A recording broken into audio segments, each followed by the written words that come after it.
Dolly Parton died this week in Nashville, Tennessee, at the age of 80.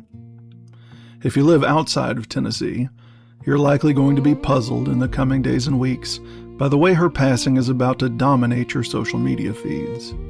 Because you're going to see post after post from people down here all mourning this woman they've never met. Some of those posts will be maudlin, corny. Some, God knows, will include folks holding up candles and crying, holding impromptu wakes in a Dollywood parking lot. One of them will be this one. I'll try to help you understand why.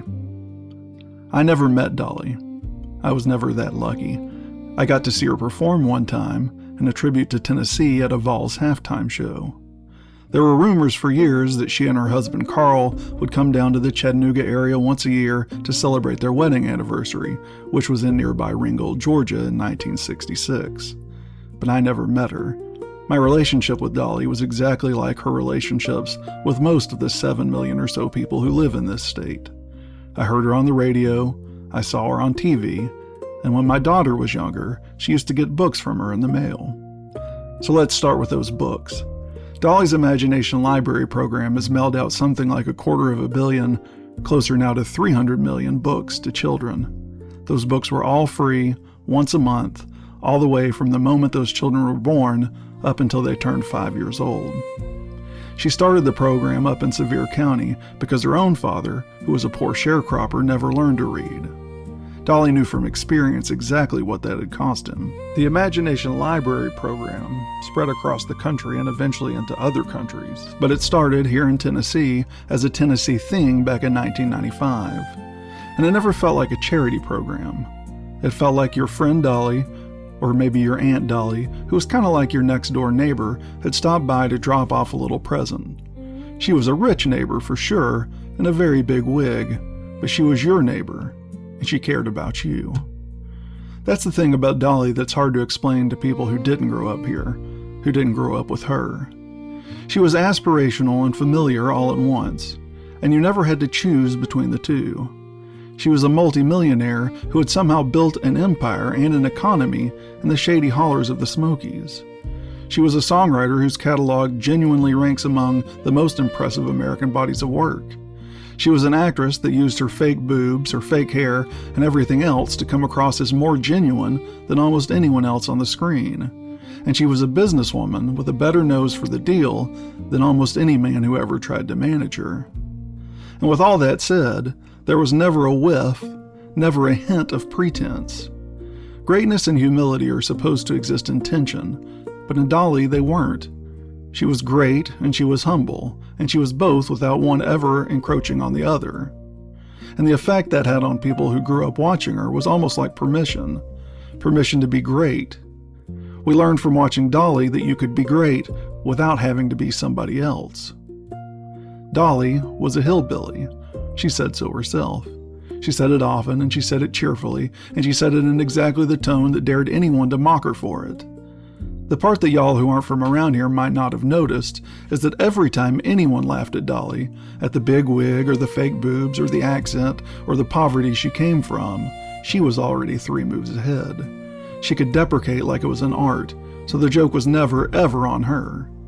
She had it, she held it, and she handed it back with a big smile, and by the time anyone could realize what she'd done, she'd invited them down for a visit and sold them a ticket to boot. There's a very specific kind of Appalachian intelligence in that, a kind of slyness born of being from a people who have spent generations being underestimated by people from somewhere else. And of that art, Dolly was the finest living practitioner. Watching Dolly work a room of coastal sophisticates, seeing them all inevitably fall under her spell, was like watching a card sharp rake in the chips from a table where every other player thought until that last minute that they had the best hand. Because Dolly was smart, and she was great. But more than smart, and more than great, maybe more than anything else that she was, Dolly was kind. Not the vague, kind, approved by her publicist, tailored for impact and recognition kindness that we so often see in celebrities. Dolly's kindness was genuine and it was specific.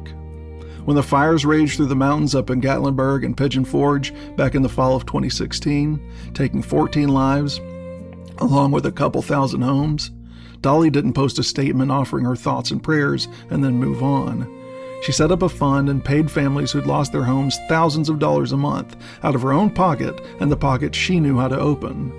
And she did it for all those months, and when it was all said and done, she sent a bigger check than any of them expected.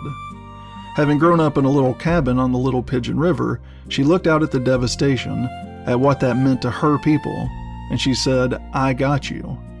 And she did versions of that, quietly and without ever asking for praise, her whole life. Dolly was Southern. Southern in the ways y'all like to mock us for. Southern in the ways that describe the very best things that we're capable of being. The hospitality, the warmth, the porch light left on, the casserole hand-delivered to your house when a loved one passes. The sense that anyone who wanders up the drive is a guest until they let you know otherwise.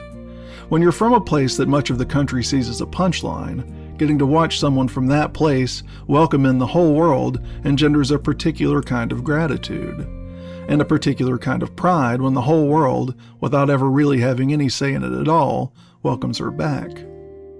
Dolly's art, which I'm not even really touching on, was a product of the same place that produced her. Not Nashville, even though Dolly did conquer Music City, but the hills, the hollers, the Great Smoky Mountains. Her music spoke to and of the specific loneliness and closeness of a family of 12 kids all piled into a one-room cabin. Songs she wrote when she was 19 or 21 or 28 are all the songs of someone who knew exactly what it was and what it meant to have nothing, to have somebody and to lose somebody, to leave a place, but to carry it with you wherever you went. What I think Dolly proved, what she proved over and over and kept proving her entire career, all to a country that sometimes would have rather not believed it, is that poor, backwards people are capable of making beauty so profound and so touching that everything else has to stop. That's no small thing to prove, and Dolly did it with a pen, a guitar, and her voice. So here's why you're going to see so many Dolly posts. Not just the day she died, or today, or tomorrow, but in the weeks to come, and likely on every anniversary of this day for years. Dolly made us proud. Proud in the same way you might be proud of the first kid in the family to go to college. Proud of the way you're proud of someone in the family who went out into the world and did well and came home and was somehow, against all odds, still herself.